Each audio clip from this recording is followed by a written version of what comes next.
Hello, Houston. How are you? It's Mr. McKinney here with Mr. McKinney's Historic Houston. Excited for the live show we do every single first Wednesday of the month here at the Heritage Society.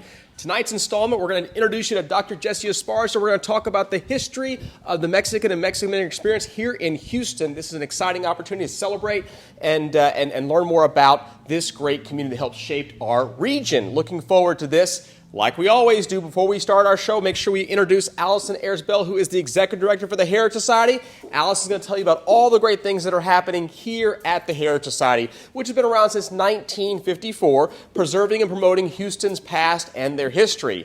All right. Say hello, Allison. Welcome. Oh, hello. All right. It's a pleasure to have you back. And tell us what's going on at the Heritage Society. Sure. Well, here we go. This Friday is our big gala called Natsuo, which is Houston spelled backwards. It's a resurrection of a gala they had back at the turn of the century, sort of New Orleans style. We're very excited. It's going to be at the ballroom at Bayou Place, and we are going to have socially distant spread out tables. It's a 10,000 square foot ballroom, so we'll have plenty of space to spread out, and we have lots of exciting auction items. Should I talk about that now? Yeah, please do. Please talk about some of the auction items. So we have an auction that's actually online right now, and you can find the link to the auction on our website, heritagesociety.org, but I just wanted to share with you, we're going to have some art, we're going to have some jewelry. Those are the standard things, right? But we also have a dove hunt in Argentina. We have an Acapulco trip that sleeps 14 people for 6 nights. Oh, my so goodness. Take all your friends. And then we have a long weekend in Belize. I've never been to Belize. Have you ever been to Belize? I've never been to Belize, so some fun trips that are part of the packages. All wonderful. And we have some exotic skin boots, a certificate to get exotic skin boots from Republic Boot Company. They do a great job. Yeah, and then we have, of course, fun things to do around Houston. We've got the Herman Park Conservancy. We've got the Alley Theater. Oh, great. So all kinds of exciting things. So it's going to be a really fun party. I hope you'll join us, and you can find more about it on our website. Yeah, heritagesociety.org, heritagesociety.org. And we also, by the way, have a couple of bus packages with the Houston History Bus. Oh, of course. Yes. Mr. McKinney was gracious enough to donate, is it 3 or 4? 4 total packages. Tours. Downtown tour, Heights tour, and then we're also doing Mr. McKinney's Haunted Houston. We never offer this for silent auctions, only for the Heritage Society. Yes. So it's an opportunity to come get on board the bus in October to come learn about historic and haunted Houston. And like I said, this sells out every year, so it's a really tight ticket, but you get to come join us when you make a great, generous donation to the Heritage Society. And of course, all the money goes to fund the work that we do here. Yes. As you can imagine, having 10 historic structures on property, it gets to be expensive. The city of Houston doesn't fund the houses like most people think. That's the responsibility of the Heritage Society, part of our mission. Okay? That's right. So when people contribute, you're also promoting Houston's history and preserving it and allowing us to teach young people and adults about the history of Houston's past. Well, what else is going on, speaking of our past? We have, and I know I talk about this a lot, let's see, our women's exhibit that we've been talking about for a while, the suffrage exhibit celebrating the 19th Amendment, and that exhibit is going to end at the end of May. So I thought it would be a fun gift for you to bring your Mother's Day people down to come see us on Mother's Day or the Saturday before. And that would be a fun thing to do with your mom, because I think it's going to be a pretty weekend from what I hear. I think it's going to be a great weekend, but also, too, something else is coming up in June that connects with our history. Talk about that fun event. Okay, so our Founders Day is June 4th. We were founded in June 4th, 1954, and our first house was the one and only Kellum Noble House, and we had a little ticket office over there. And so we are going to celebrate our 67th year over at the Kellum Noble House, and Mr. McKinney's offering bus rides that evening. Yeah. And if you pay $19, you can come and have drinks and refreshments and the party, but if you pay $54, get it 1954, you can go on the bus. That's right, a VIP bus tour leaving from the Kellum Noble House, taking you on a 45-minute experience, and then bringing you back to enjoy the festivities as well. There's going to be refreshments there, there's going to be food there, and then of course, if you haven't had a chance to check out the newly renovated 1847 Kellum Noble House, Houston's oldest house on its original site, here in our area, I think it's going to be a great evening. And of course, we get to celebrate and honor our founders and the idea of us being here for 67 plus years. So there you go. Make sure you come join us for that. Join us, and you'll find out more about that on our website too. Yeah. Well, thank you, Allison. Thanks so much for joining us. Thanks for always having us. Absolutely. There you go. Again, heritagesociety.org is the website. We're going to take it over here and excited because we have with us a very special guest I mentioned earlier, but I'm going to go over some more items and get people excited about what else is happening here at the Heritage Society. Okay. Want to make sure we thank Neil Parker, by the way. Neil Parker joined us last month as our special guest who talked about the old 6th Ward. So thank you to Neil Parker for doing that. And if you didn't get a chance to check out that video, it's available on our YouTube channel, which I'll talk about in a second. Also, Justice Ken Wise is our guest speaker that we had in March. So we appreciate him doing that. We kick off our season every year in March, which we'll do again. It goes from up until November. We also had with us, like I said, lots of great guests. Robert Sakowitz, he was in the show a couple of months ago as well. These are all available on the YouTube channel. Once again, it's the Heritage Society's YouTube channel. Go ahead and like and subscribe this YouTube channel. It means a lot to us. It's a way for us to spread local history. There you go. Great videos, including videos on African-American history, on architecture, on tours that we offer, and, of course, the homes that we have here as well. All right, what else is available? Save the date, because our next show is Wednesday, June 2nd, 7 o'clock at the Heritage Society, Wednesday, June 2nd, and we're going to have with us a very special guest. Art historian Randy Tibbetts is joining us to talk about Houston's LGBT history through arts and artists happening in the 1930s, 40s, and early times. So you don't want to miss this show because you will learn a lot about local artists and local history on the live show we have here at the Heritage Society. Thank you, by the way, to our new sponsor, Dirty Tony's. Dirty Tony's Premium Queen Olives, Dirty Tony's. Make sure you go to dirty-tonys.com to get more information on what they do. We do appreciate them sponsoring and supporting the show. Once again, Dirty Tony's. It's a local Houston company, been around for over 35 years here in our area. Once again, Dirty Tony's, women-owned business. So go support them and learn more about them at dirty-tonys.com. All right. Want to invite you to like and follow our social media sites, Mister McKinney's Historic Houston and the Houston History Bus. I know lots of y'all are doing that right now, which we greatly appreciate. That's how you're learning about local history, by liking and following our social media sites. I had the pleasure earlier today to speak at the Crew Houston Women's Organization. It's Women in Real Estate, and it was a great event. First time in person. We had about 100 people there, spread out distance at the Junior League. A lot of fun, and we talked about Houston women's real estate history that day, so that was pretty great. Like and follow our sites to get a free ride on board the Houston History Bus. Would love to have you come join us.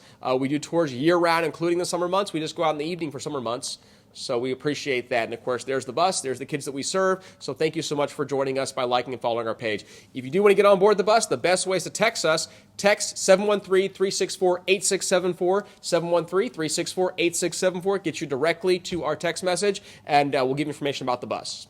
All right. There's our sites again. Now, we want to go ahead and welcome to the show. He is a professor at Texas Southern University since 2009. He is also active with Houston's Hispanic community, Latino community here in the area, serving on multiple boards and commissions. And he is our guest speaker for today. Please welcome Professor Dr. Jesse Esparza. Come on out. There he is. Hello. Check it out. Nice How you doing, sir? everybody. Good to see you. There you go. It's good to be here. An honor to have you because you're going to take us on a journey through Houston's past, through Houston's Hispanic and Mexican culture past. Let's talk about that, by the way. Tell people what we're going to talk about tonight. Yeah, and so what I intend to do is I want to provide a history, a brief history, a detailed but brief history of the Mexican-American experience in Houston. And we'll see if we can get to the most present time. And this will not be a definitive history. At the end of my talk and at the end of our presentation, we'll have a slide of readings that I recommend for your viewers and your listeners so that they can go and explore further the history of Mexican Americans in Houston. There's too much history to cover in the 45 minutes that we intend to do, but we will give it the old college try, as they say. That's what they say. Well, excellent. Well, let's start at the beginning. Yeah, and so, the history of Mexican Americans go back over a century. And there were ethnic Mexicans in the Houston area since the 1830s and the 1840s. Moving forward, after the 1900s, the population began to grow, and it began to grow at a slow pace, but grow nevertheless. And it did so for a variety of reasons. It did so because Houston had industry that was attracting individuals. Certainly, many persons were fleeing violence in Mexico, and so that would generate a move into the Houston area. And Mexican Americans would come to settle really in every ward of the city. We tend to think of the Second Ward as being the area where Mexican Americans lived, and certainly that was the region where they mostly occupied, but not exclusively. Mexican Americans, we are informed by historian Arnoldo de Leon, who I think wrote the definitive history on Mexican Americans in Houston, that this population, this community lived everywhere, even outside the Second Ward. They lived in every ward. They lived further out east in Magnolia Park. They lived even in what we understand today as the Upper North Side, and also, you can go to the next slide, the Upper North Side, and then certainly also in the Heights. We know that in about 1900, 1910, there was about 100 Mexican-American families who lived in the Heights, and typically they lived in the neighborhoods where it was close to work for them. The industry. The industry pulled them, yeah, absolutely. And so you can go to the next slide. And when you think about occupation of Mexican-Americans, the great majority of Mexican Americans were working class for a variety of reasons. They were working class. And so many of them often worked in what we consider service labor and labor in industries and those kinds of things. But what you have very early on is you have a very growing, a small but growing class of white-collar workers, teachers, working in banks and those kinds of places. And certainly you have a growing entrepreneur class that is emerging throughout the city. Here, for example, you have the Alamo Furniture Company. This would be a business that is founded by Francisco Hernandez. This sort of speaks to the Mexican-American purchasing power that would exist in the city. Next slide, please. Here you have the bookstore managed by the brothers, the Sarabia brothers, Jose and Socorro. And here they, this image, it speaks a lot because this tells you that these gentlemen are selling literature and books and those kinds of things, and so that you have a growing readership population. I mean, it suggests a literacy among ethnic Mexicans who historically have been segregated and secluded and excluded from the schools. You also have the emergence of Spanish language newspapers. La Tribuna, for example, El Tecolote, which is Spanish for the owl, La Gaceta Mexicana, which many of your viewers would know for sure. Yeah. And again, these newspapers shared information, provided news, helped organize people, and again suggested a literate population, a literate readership. Here you have La Consentida in 1930, this is a cafe. Melesio Gomez, and this looks like this might be a family reunion of some sort. But cuisine, Latino cuisine, Mexican American cuisine, ethnic Mexican cuisine would be very popular very early on in Houston. And certainly restaurants galore throughout the city. They would come and go. But these are typically some of the better or longer lasting businesses and entrepreneurial enterprises that the city would see from the Mexican American community. Everyone loves ethnic Mexican food. Oh, absolutely. Here you have the El Azteca Teatro, the first Spanish language theater in Houston. Here people would dress up fancy, and they would come out and give them a space to socialize, give them a space to organize, give them a space to perhaps escape the hardships and the realities of daily struggles and daily lives. And think about the wherewithal of someone having to take that picture. They understood that this was a significant moment. That was probably opening night of some sort. Mm-hmm. And this is on Congress Avenue. That's right correct. There in what we think of as, it's been lovingly called Little Mexico. It's where a lot of businesses, Sarabia family, for example, had the newspaper, the Azteca Theater as well as part of their empire. But this is really great to be able to see that, like you said, it was an occasion. People dressed up. Absolutely, it was. Mexican Americans would also form several competitive sports teams. Here you have, for example, in the slide, the Houston soccer team circa 1927. And this would not be the only athletic club. There would be several athletic clubs, El Club Deportivo Azteca, the Mexican baseball team. And typically a lot of these sports clubs were funded and sponsored and managed by an employer of some sort. It was typically the workers of a company, of an organization that did this. And they would compete with other teams, and this was a good way, again, to build camaraderie. And seemingly, these were done because ethnic Mexicans, because of Jim Crow laws, because of segregationist laws, they would not be allowed to join in other groups and other clubs. And so they'd form their own. And that's part of that pioneering spirit of doing for themselves, becoming self-sufficient, self-reliant, establishing their own businesses, putting money in their own communities, maintaining their own organizations. And that's all part of the same effort here on the part of Mexican Americans. Certainly, Mexican Americans would organize, and this is very important. Some of the earliest organizations that would emerge in the city are mutual aid societies. You have, for example, the Mutualista Benito Juarez. In Pasadena, you have the Mutual Aid Society Miguel Hidalgo. And these mutual aid societies prove very effective for providing resources and support for the Mexican American population, who often struggled, oftentimes with even being able to afford services for funerals, arrangements, and those kinds of things. And these mutual aid societies often held drives. They raised money. They donated funds to help offset costs for these families. And then certainly you have political organizations as well, like Asamblea Mexicana, a very early active political organization that's trying to get Mexican Americans to flex their political muscle, who have a history of being disenfranchised, who have a history of having to pay high poll taxes and those kinds of things. And so there is a change in consciousness that is emerging early in the 1900s in Houston in the Mexican American community. Here's an example of another mutual aid society, El Campo Laurel. And you can see that it's mostly men, and most of these organizations would be men, but certainly not exclusive to assisting men. And women would also then make inroads in many of these organizations. For example, in 1931, Mexican-American women would found El Club Femenino Chapultepec, and this becomes one of the earliest all-female, all-Mexican-American organizations, and they did a lot of things. Certainly, they tried to improve the condition and the status of women throughout the city. Religious institutions become very important very quickly in Houston. One of the earliest religious organizations that would form in the city is Our Lady of Guadalupe Church, established circa 1911. And this would be a church where Mexican Americans in their neighborhoods in the Second Ward would go and frequent and attend Mass in English or in Spanish or in bilingual Masses.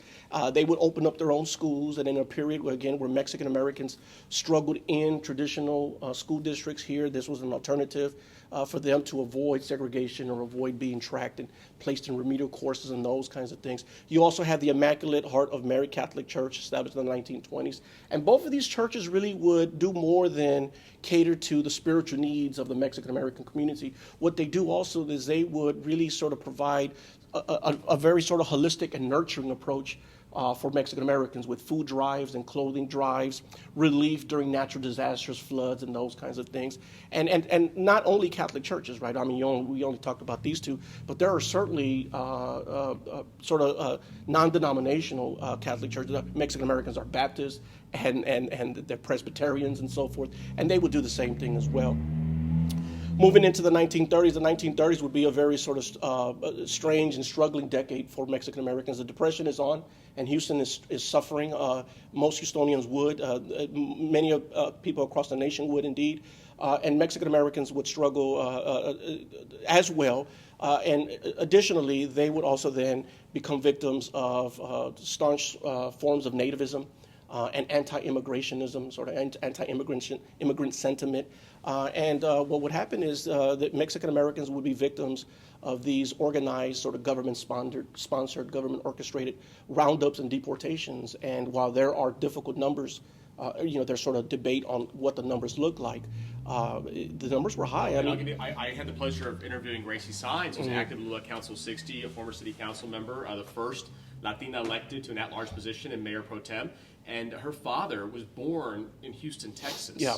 And he was rounded up and taken to Mexico during this time period. Yeah. And then he made his way back. It's an absolute tragedy, but it's an example. This hits home for lots of folks in Houston. Absolutely. You're absolutely right. And because that's what I was going to say next. The tragic, there's sort of several tragedies. One is the separation of families. But two, a lot of these persons who would be removed out of the city would be citizens of the United States in many cases.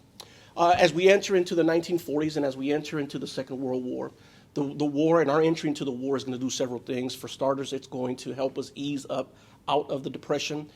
with the emergence of new industry, working in factories and warehouses. And Mexican Americans begin to find jobs like never before, as do other Americans during this period. And then during the war as well, Mexican Americans would answer the call, like Americans of the period would. And there's anywhere between 300,000 to 500,000, about 500,000 is what most experts say was the number of Mexican Americans who enlisted. And they served in every branch of the U.S. Armed Forces.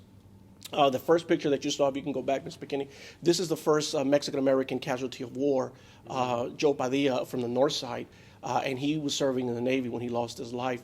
And then in 2015, if you can go to the next slide, in 2015, I had the privilege and the honor to partner up with our good friend Mika Selly over at the Houston Metropolitan Research Center. And we conducted an oral history project where we spoke to veterans of this war, Mexican-American veterans of this war. And this is one of them. This is Marcos Barelas, who was a private first class in the U.S. Army and who was a part of Merrill's Marauders. He volunteered for one of the toughest gigs of the campaign, and he would be fighting along the Burma Road. And so we spoke to Marcos Barelas.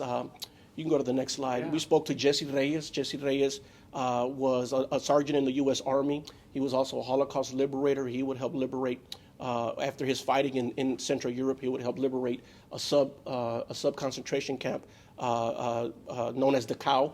And he gave a very vivid description of what that was like, how the gate swung open and people began to pour out. And he asked himself, how are they walking? He couldn't believe how these individuals were walking, and he was talking about Holocaust survivors. Wow.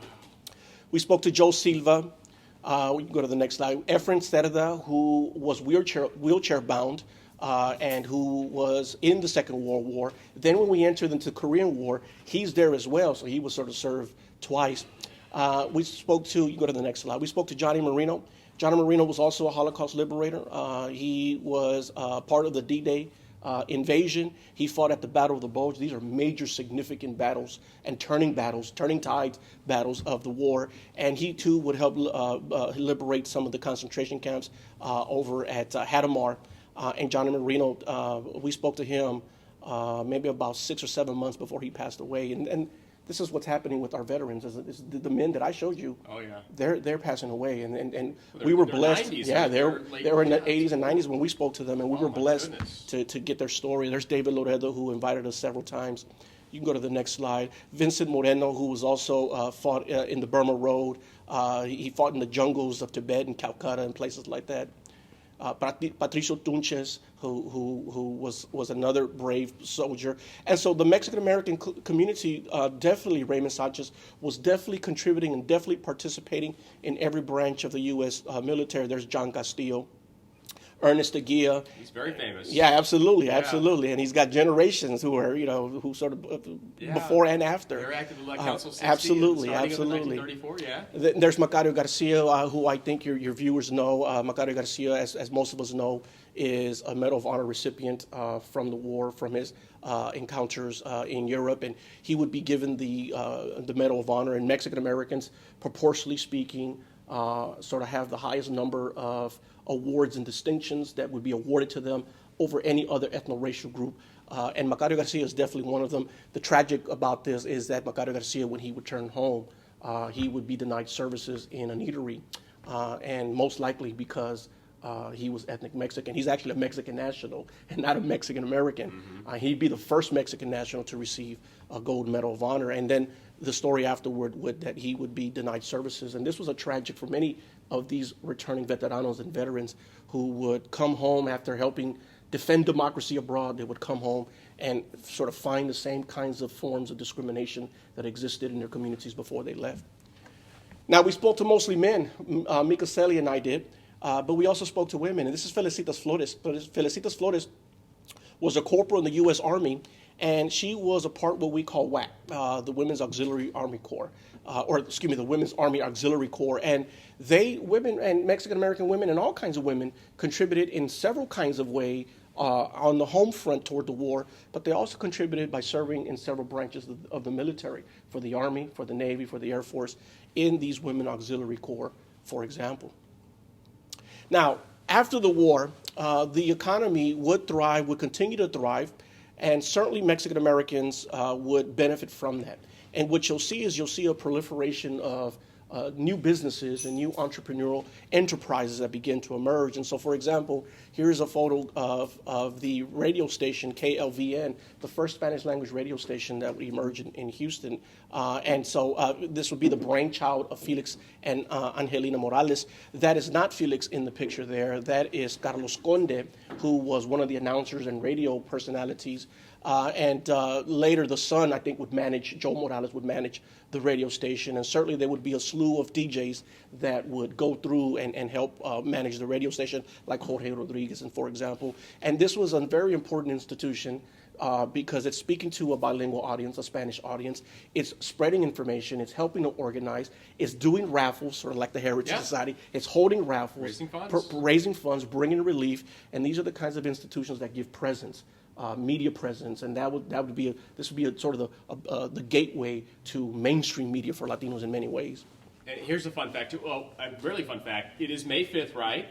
The radio station goes on the air May 5th, 1950. It is 71 years old today. It would have been. It is, and it's still around through a different form. It's a religious station right now. But KLVL, La Voz Latina, was the brainchild of, like you said, Angela and Felix Morales, and he actually applied for the license before World War I, and then the war got in the way, and they ended up giving to him. So it would have been earlier than 1950, I believe, had it all worked out. But we're lucky to have them. And one of their most famous shows, as we all know, is the Yo Necesito Trabajo. Yeah. And the great thing about that radio program, it was the modern day, a way to get a job back then. Somebody would call the radio station and say, I'm building a house, I need, some plumbers.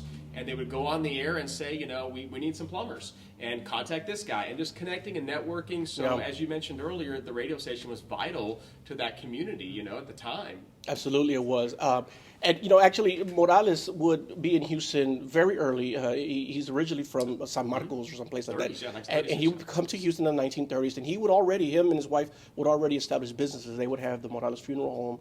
And that's very important because, that also served as an institution that catered specifically to Mexican Americans who also still struggled with trying to bury. I mean, they can turn to the churches, but when they didn't turn to the church, they turned to entrepreneurs such as the Moraleses to help care for their loved ones. Once they pass and things like that. And they gave back too. I mean, the philanthropy aspect of it as well was really important, giving financially back to the community. And they still do today with the Morales Family Foundation. Is still very active with State Representative Cristina Morales. Cristina Morales, yeah. Yeah, who's featured on our mural and was one of the co-chairs of that mural project with Orlando Sanchez many years ago. So we're excited to be able to have that mural on property. And I encourage you to go to the Heritage Society's website, heritagesociety.org, for information about the mural, and even go to YouTube and see some great videos at the Heritage Society's YouTube page. Also happening after the war is, you will see a rejuvenation of civil rights organizations. So one of the earliest organizations to emerge in Houston would be a LULAC, the League of United Latin American Citizens, and LULAC Council number 60 is the first LULAC organization to emerge. And it would have it would come and go. It would be active since its foundation. They were founded in 1929 in Corpus Christi. The very next year, just a couple of months later, in 1930, they would launch what becomes the state's first desegregation case, the Jesus Salvatierra case out of Del Rio, Texas. And since that time, they had been agitating to destroy segregation wherever it exists. And after the war, LULAC would see a rejuvenation, and its membership would grow, and its activism would expand beyond the neighborhoods. And so you Which have is perfect timing for the civil rights that we have coming absolutely. up. In fact, right, we often call members of LULAC and other organizations like it, we call them the GI generation. These are the activists who would come and really amplify civil rights activism and protection like never before. Lawyers like John Herrera. These are established persons. These are well-rounded individuals who fight, and they beg, borrow, and steal to fund these cases and to battle for civil rights for Mexican Americans. Doing it in the 1960s, or kids, then all of a sudden it's now absolutely part of it. It becomes a gathering space for the community and things of that nature. So you'll have LULAC. We'll have Houston would have its own chapter of the American GI Forum, another organization founded by veteranos of World War II. This is Dr. Hector P. Garcia, who was a veteran of the Second World War. He served as a medic in the war, and when he returned home, he founded this organization. Now, the American GI Forum was initially founded to provide Mexican American veterans services that they had earned through the VA, the Veterans Administration, but that they were not getting for a variety of reasons. Well, so this organization was organized organized to ensure that they receive those things. But then very quickly, it becomes an organization that also, like LULAC, begins to challenge voter discrimination, segregation where it exists. This organization will expand throughout Texas. Houston will have one of the largest chapters, and it would have one of the most viable chapters moving forward. You also have musical talent that is emerging, pre-war and after war, certainly. You have groups like the Tommy Flores Orquesta, Alonso y sus Rancheros, certainly Liddy Mendoza, who's been performing since the 1930s. Yeah. You have the Centeno family, Roberto Centeno, Cecilio Rodriguez, the Roberto Compian band. And, this musical talent sort of speaks to the creativity on the part of Mexican Americans who, again, are finding ways to survive and thrive in what are often hostile conditions and hostile situations. And they begin to leave an impression in music and in art in Houston in many ways. This musical talent does. Here you have Eloy Bettis and the Latinaires at the Pan American nightclub. And Mr. McKinney, you have to correct me. Is night spelled? Is that how they spelled nightclub? Well, it looks like that's how they did it. That is how they spelled nightclub in theater in the sense of that nature. And the Pan American Ballroom, of course, on North Main, right across from Papa Burger. I mean, it was a big deal. It sadly was demolished to make room for a parking lot. But it was the hot spot. I mean, people went there, and there's still some nightclubs that are still around. The White Swan, for example, in the East End. But these bands also, you go back to Roberto Compian. I mean, they're playing at the Shamrock Hotel.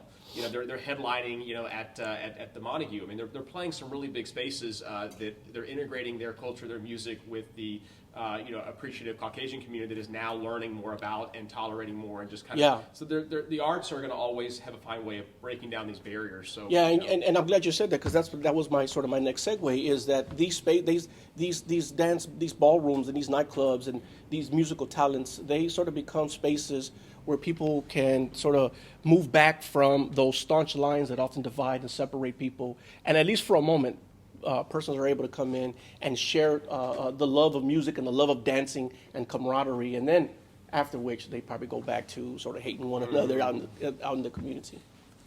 And then as we move into the 1960s, Houston, like many other cities throughout the nation, are going to explode with an amplified and robust civil rights activism that would be led and charged mostly by youth, young Mexican Americans who are identifying themselves as Chicanas and Chicanos, and who are, for the most part, distancing themselves and separating themselves from the efforts and the methods of their parents and of their elders, who would use, for example, the court cases, and who would have money to use litigation to combat change. These are young people, these are college kids, and these are students and who don't have money and who don't have the patience to wait that long for a court case to roll out. So they march through the streets and they hold rallies and protests, sit-ins and walkouts, and they occupy buildings and they occupy spaces, and then they hold massive conferences like this. La Conferencia de Mujeres por la Raza, held here May 28th through May 30th. Then this was a conference called by women who were, like other Chicanas and Chicanos of the period, sort of pointing out that there are elements that oppress them, there is racism, and those kinds of things. But quite honestly, they were also calling out the sexism that would exist within the civil rights movement and the Chicano movement. And so they were also sort of putting Chicano men on notice and say, hey, look, we are not your supporters, we are not your secretaries, and those kinds of things. And so here you have another organization that would emerge and that would thrive in Houston, the Mexican American Youth Organization, or MAYO. MAYO would be founded in South Texas, but very quickly it would become an organization that would chapter throughout the state. And as historian Armando Navarro tells us, this is the avant-garde of civil rights organizations during the Chicano movement in Texas. And in Houston, funny thing is, Houston actually had two MAYO organizations, one that formed on the campus of the University of Houston, the main campus, and one that they called Barrio MAYO. And so I don't know what's happening there, the strange dynamic, but it was an organization, nevertheless, that used confrontation as a way to implement change. They would storm school board meetings. They would, what is it called? They shout somebody out when they're trying to speak and those kinds of things. And MAYO certainly would be involved in several tenets of the Chicano movement, whether it be anti-war, anti-poverty, anti-segregation. And MAYO really made a name for itself in Houston. Here, this is a picture of Jose Torres, who was the principal at what is known as a huelga school, a strike school. In 1971, an organization known as the Mexican American Education Council would launch a strike against the Houston Independent School District for its failure to integrate fully. This is after 1954. The Supreme Court case in Brown had been decided, and integration is now deemed unconstitutional. But since 1954, school districts across the nation, and certainly here in Houston, found ways to circumvent that law. And they did several things. One of the things that they did is they took advantage of the legal classification of Mexican Americans as Caucasian. And so using that legal classification, what they did is they paired Mexican American students with African American students, and then they called that integration. And this organization and these parents, they said, no, that is not real integration. You are leaving the wealthy schools untouched. We are continuing to send our kids to poor, underfunded schools, and we're going to strike. And HISD did not believe that. So this organization struck, and they struck for about 2 weeks. And in that time that they struck, they formed these huelga schools, or these strike schools, in where they got teachers and administrators to come and educate these kids so that they wouldn't fall behind once the strike was over. They can kind of just still be on track, and then they would get people to come cook breakfast and lunch and those kinds of things. And this is just another testament of the creativity, the creativity on the part of these activists to really, really destroy these institutions that oppress them and that have oppressed them for decades. And they had to bus kids. They were actually busing kids from all over the city back and forth to meet those quotas, including some families I talked to woke up at 6 in the morning and 4 in the morning to get their kids ready for school. And that was when enough was enough, just having to go all across town, making no sense when a school was just down the street, just to reach that quota. So it's just an effort to really block the integration program. So let's talk about... The other thing that's happening simultaneously, I don't want to give the impression that LULAC and the American GI Forum, that those kinds of organizations go away, because they do not. They continue to maintain the course, and in fact, they would be very instrumental, as would other Mexican Americans, in helping expand the political muscle of Mexican Americans. And so very quickly, these organizations and activists and Mexican Americans are actively campaigning for candidates of their choice, like for Henry B. Gonzalez, for example, who would be a senator out of Texas, who in 1956 is going to filibuster for 22 hours straight to try to get bills that were being discussed on the floor that was going to protect segregation. And Henry B. Gonzalez wanted no part of that, so he filibustered to make sure that didn't happen. And Mexican Americans are campaigning for him. They're campaigning for John F. Kennedy through these Viva Kennedy clubs, through the Viva Kennedy Johnson clubs, and then the Viva Johnson clubs. They're helping elect people like Armando Rodriguez to the municipal judge position in 1972. And they're certainly forming more powerful political organizations like the Civic Action Committee. And so the political muscle on the part of Mexican Americans, even after the war, is beginning to increase. The Chicano movement doesn't slow that down. In fact, the Chicano movement kind of intertwines with that somewhat and amplifies this growing political presence.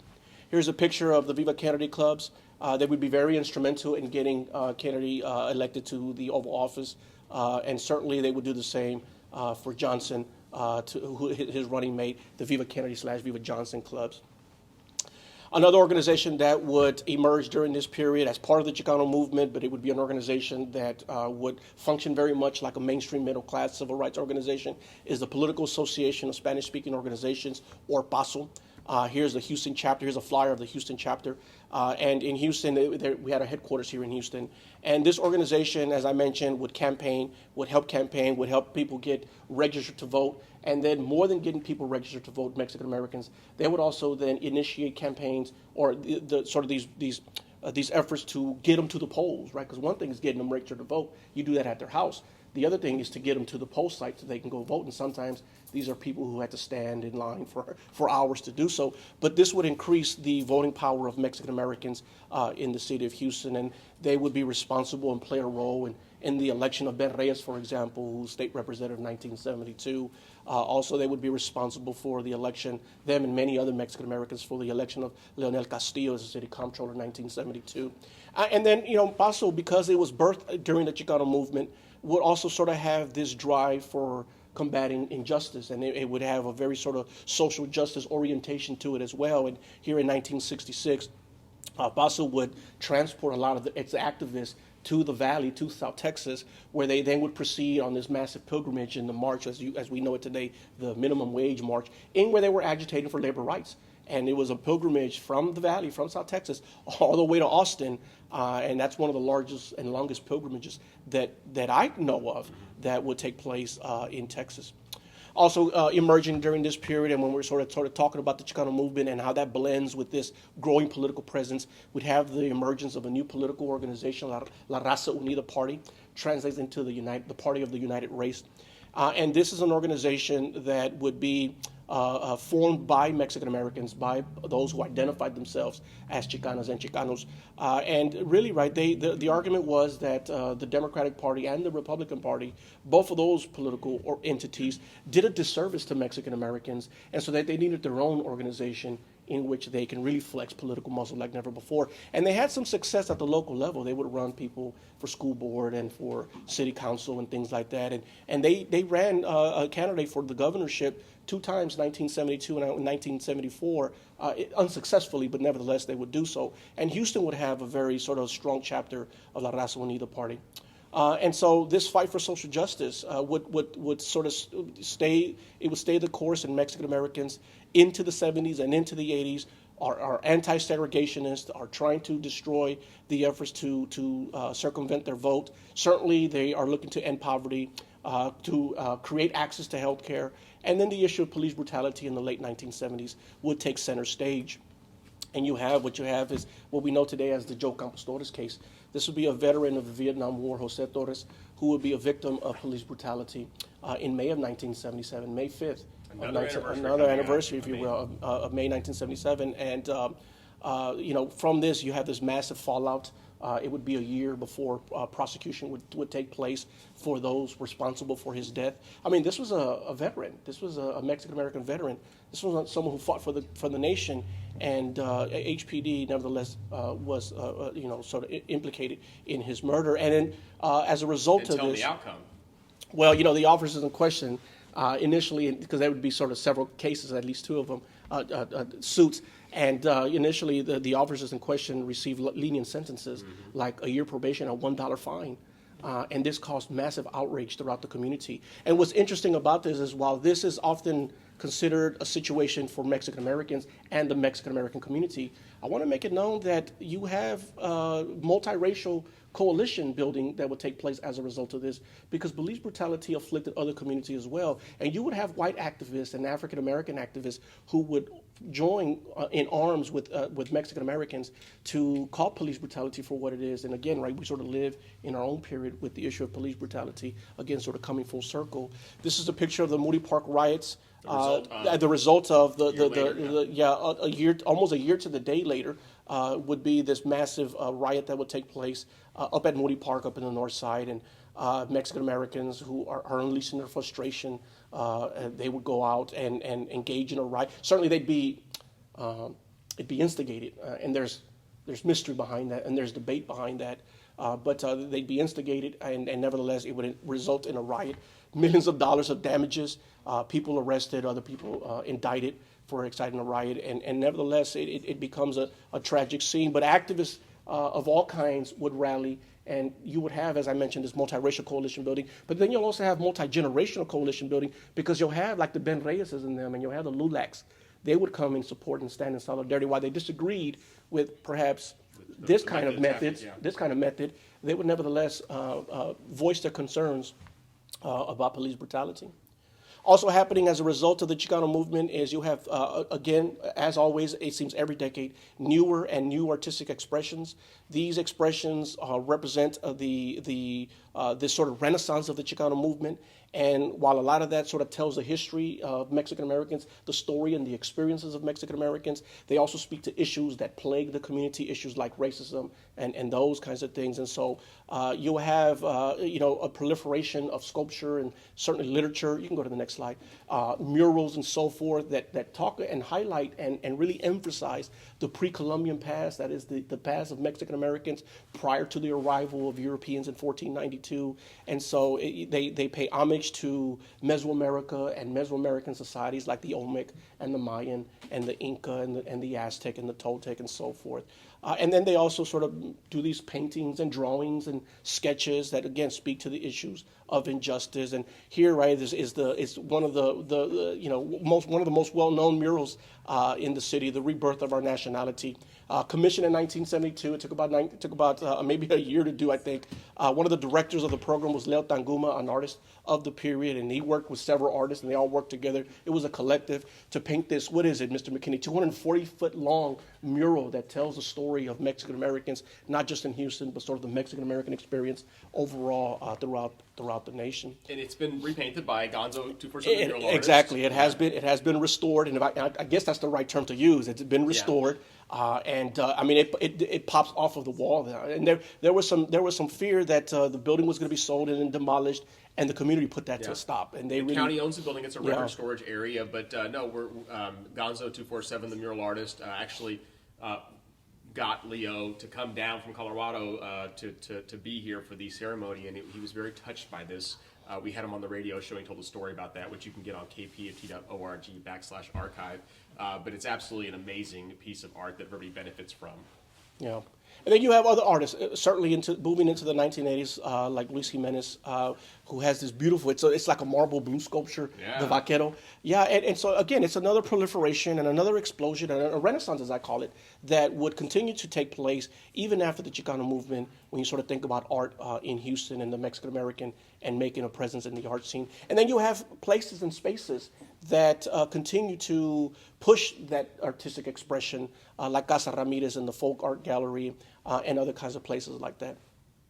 Now, moving beyond the 1980s, through the 1980s and into the present, or into the year 2000, we have, again, another new political presence. Al Luna and Raul Martinez, for example, become state representatives during this decade. You have now Mexican Americans campaigning against each other. And that's really, that doesn't happen often. But here now they're campaigning for each other for political positions and elected positions like John Castillo and Victor Trevino. And so you have a growing and still growing Mexican-American political presence. You also have Judge Silvia Garcia, who becomes the first Mexican-American woman judge for the municipal courts in 1987. There she is with former Mayor Whitmire. Sort of being inducted. And now, of course, Congresswoman. Exactly. U.S. Exactly. Congresswoman. That states it. There you go. Here you have Dr. Agustina Reyes, who was a faculty member at the University of Houston, who was also a longtime activist and certainly would serve on the school board for the Houston Independent School District. And so Dr. Reyes is making inroads there. You have Elma Barrera. Elma Barrera is a longtime TV reporter and media personality, and she would cover a lot of the history of the Chicano movement in Houston, and certainly up until her retirement. And then you have other persons in mainstream media. This is mainstream media, like Sylvan Rodriguez from 11 News, who was an anchorman. And then there's also Mario Gomez, who was the meteorologist also for 11 News. And so Mexican Americans are now establishing a presence in politics, establishing a presence in mainstream media, and are becoming a more visible community and population. And it continues to be a hotbed of musical activity. You would have during this period, for example, the formation of Conjunto Festival. Ray Rodriguez and his colleagues would put on this beautiful, beautiful festival where they would showcase talent from across the city and across the state, and certainly across the nation, and even from Mexico. You would also have Festival Chicano. Daniel Bustamante and his colleagues would do the same. Still doing it, too. Still doing it, yeah. He's still doing it. That's right. And then you'll have talent like Esel Garcia, who was at the honor recording artist. Sister, a Houston talent.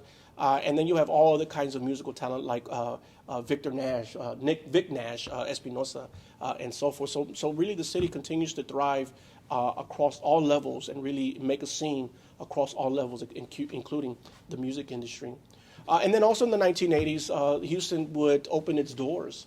And this is worth noting because Houston would open its doors to newcomers, to persons who are leaving Latin America, and by the 1980s, it would still be mostly, from Mexico, but now mostly from other places outside of Mexico and Latin America, like Central America, and it would open its doors and invite these refugees, and the sanctuary movement would begin in Houston, and you would have organizations like Casa Juan Diego that would be very instrumental in providing services to these newcomers. You also have the Chicano family of Magnolia Park, Clínica Azteca, and Casa de Amigos Health Clinic, and they would be very instrumental in providing refuge and for these newcomers, and Mexican Americans would welcome them in many ways.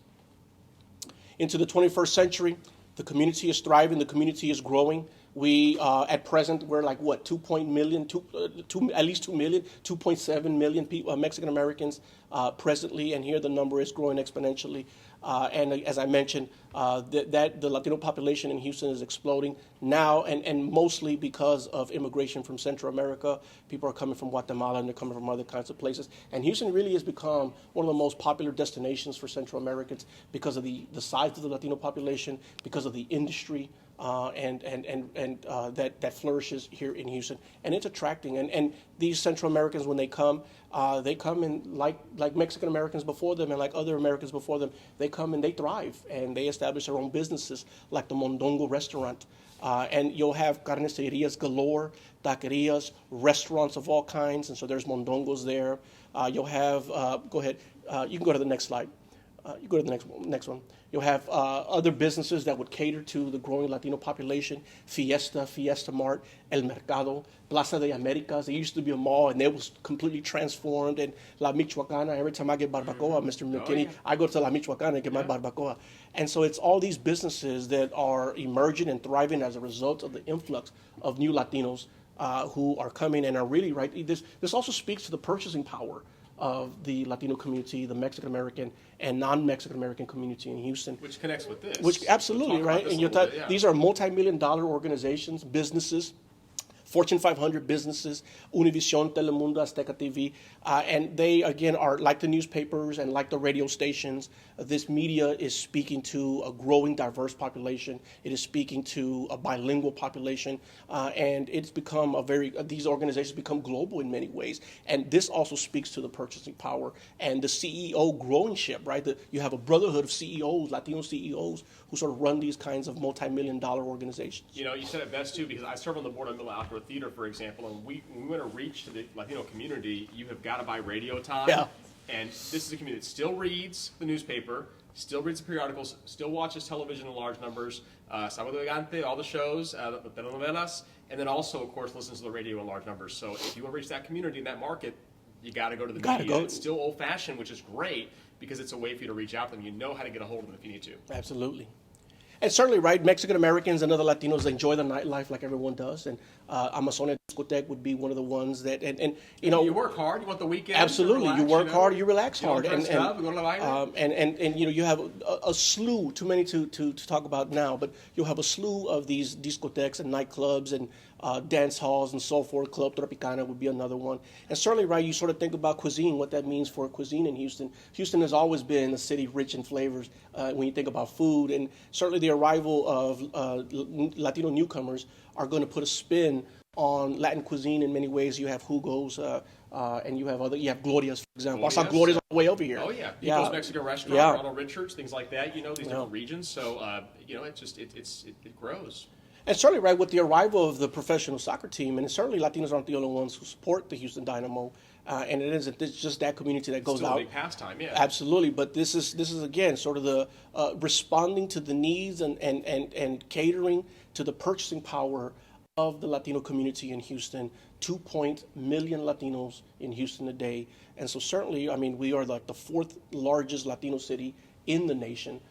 And this is a testament to the arrival of the Houston Dynamo is a testament to the strength of the purchasing power of the Latino community today. Now, this slide is for your viewers here as well. I put here a list of books that I would recommend for anyone who is interested in learning more about the history, because in the slide that I gave and the slides that we talked about, it's the tip of the iceberg is what I want you to know. And so I mentioned Arnoldo de Leon earlier. I talked about ethnicity in the Sun Belt. That is, I believe, the standard book that talks about the history, the experiences of Mexican Americans. That's the book to start with. And you also have my good friend and my advisor, Guadalupe San Miguel, over at the University of Houston, who wrote a book in 2001 called Brown Not White. That's a book that deals with the integration movement during the Chicano movement here in Houston. And when I talk about the Huelga schools, look at San Miguel's Brown Not White. Tom Krennic, who worked for a long time at the Houston Metropolitan Research Center. Yeah, and that is a great book about the early history. Absolutely, and it's a pictorial history of the Mexican-American experience. It's got beautiful images, and he used all the images that are in the archives. My recommendation is to get yourself across the street to the archives at the Houston Metropolitan Research Center. And something that just came out is the Pueblo book that is now, it's also, there's two versions of it. There's the pictorial book. Yes. And then there's a larger, more detailed version, which just came out about maybe 4 years ago or so. And that's the one that I recommend. I don't think it's on there, but you definitely want to get both. And it has some pictures. And you referenced earlier, Mika Skelly over at the HMRC, the collection of photos are also available there for people to look at too. Yeah, it's great stuff. Absolutely. In fact, Mika Skelly is one of the authors, one of the contributing authors for the next book there. Yes. It was a book about Mexican American and baseball and in Southeast Texas, and she would be a large part in helping produce that. And then last but not least, one of my earliest mentors when I arrived to the city of Houston was Dr. Giselle Cano. Who teaches over at the Houston Community College at the Southeast Campus. Her and her colleague, James Ross Nassau, wrote a book called The Spirit of Magnolia Park, which documents a brief but full history of Magnolia Park, and as you can see there, ethnic pride in the Mexican barrio. And so these are just a little bit of the readings that I recommend for your viewers and listeners. Here also I recommend visiting archival centers that are here in Houston and that you can also do digitally, that is online. The Houston Metropolitan Research Center, right across the street, as we mentioned. Mika Skelly is a Hispanic collection archivist there. She's also the oral history librarian there. And she sits on what is a mountain of gold of history for Mexican Americans in Houston. We should say, too, it's a call to action. If you have old photos, if there are Latinos out there listening that we've not yet reached out to or found a way to get a hold of, the worst thing that can happen is these photos just stay in a shoebox someplace, saving the family. Let's get them out there so that Dr. Esparza can use them for his lectures when he can teach young people about the history of these communities as he does at TSU, and other people can as well. So just think about that. If you know folks that have old photos of Houston, you can just donate the images. We can scan them in and give them back to you. But to be able to have them where the greater good and the public can learn from them is a definite gift and a blessing. So we want to encourage people to do that. Or if you know that maybe your kids or grandkids aren't going to take care of them or want them, well, hey, the library is the best place for them in that case. Yeah, I'm glad you said that, and I echo similar sentiments. And if you don't do that, then I would also still call them and say, well, look, I got these records. I don't want to give them anywhere, but how do I preserve them? And they'll give you tips on how you can make them last longer. But certainly, I think that is I'm glad it's a wonderful suggestion, because you want those kinds of records to exist for 1,000 years. 1,000 years from now, we want to know the history of your family, and that's going to contribute in many ways. There's also the Center for Mexican American Studies over at the University of Houston, initially run by Tacho Mendiola, our good friend, and Lorenzo Cano, now overseen by Dr. Quiroz, who's the new director there. There's also online the Houston Area Digital Archives. There's also the Portal to Texas History. You can just Google those and then you click on the links. There's the Voices Oral History Project, sponsored by over at the University of Texas, sponsored by the School of Communications there.